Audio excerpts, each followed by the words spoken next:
give 70 to 75% of non-approval of Ruto at 3. Now, let me give you some quick analysis. I've done analysis of politics since 1982. So what will happen? By next year, August, the disapproval of the president will be about 80%. That's next year, August. That's a wish. I'm just saying. I mean, by August 2027, it will be hitting 90, around 90. To give it fair, let me not go beyond 90. 90 disapproval. Now, that's a summary. Now, let's go back quickly. ODM. Why ODM is bitter on two things. They know the Azimio issue has broken down as like a house of cards. Finished.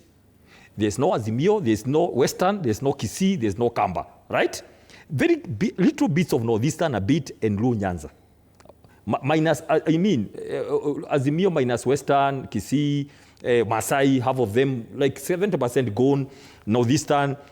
Coast, Mijikenda, we already have GOtv, we already have Makwere. Mijikenda is official position. I can tell you that today. I can confirm that. Now listen, ODM is bitter because they have been pushed to Luo Nyanza, the 4 counties. If you looked at the recent survey, 70%, it was there, Nyanza, 70% disapprove the broad-based government. 70. So this is what will happen.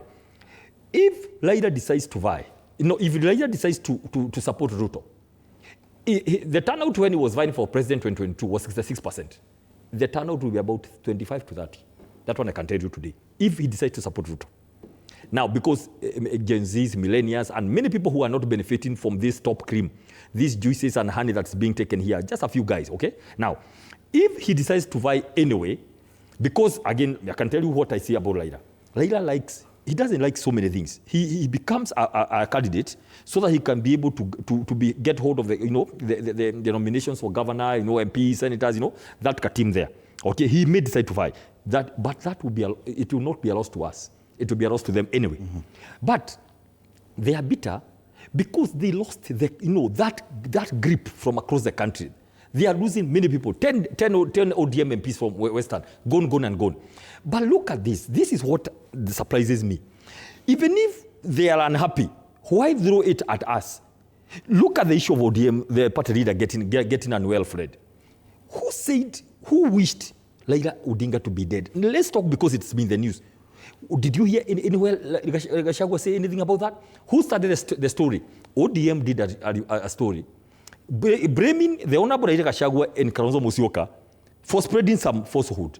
From who, by who? We followed this story. We saw funeral homes surrounded, and people are speculating. A statement comes through in Rigathi Gachagua. Then they go to Kambani, and what Gachagua said, if you have that clip, he said, we wish him well. But you can't come and put us in your stories about ill health. And he said, Kalonzo is not a virus. I think a bacteria or a protozoa or something like that, right? Then that ended there. Now, yesterday, instead of ODM concentrating on their problems of Luo Nyanza, one speak after the other. I watched that clip and I was like, what is happening here? Please, if people are now hallucinating, they have no idea about 2027. They don't know whether to feel the candidate or not, Fred. They are now hallucinating about Rigathi Gachagua and Kalonzo, about other things. How do you spend a whole meeting called ODM at 20?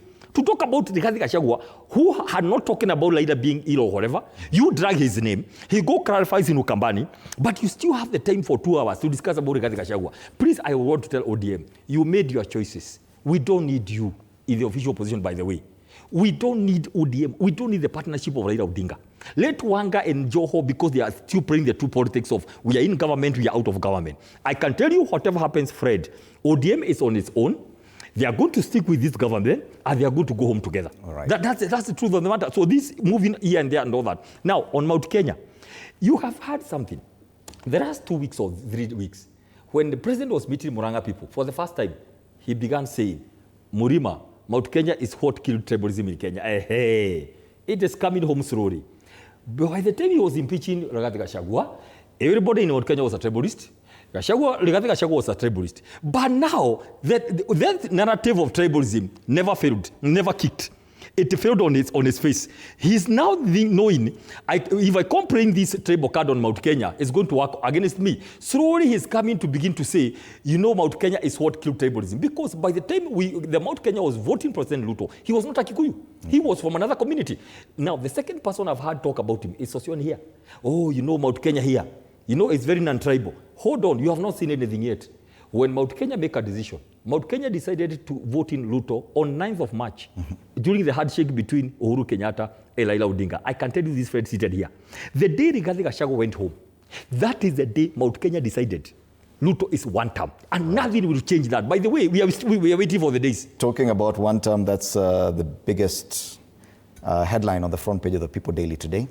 They talk about the one-term wave and Ruto's growing fear, but now they put it in context in Africa. An unmistakable single-term wind of change is reshaping presidential politics across the continent. Voters are ejecting incumbents faster than ever, signaling fatigue and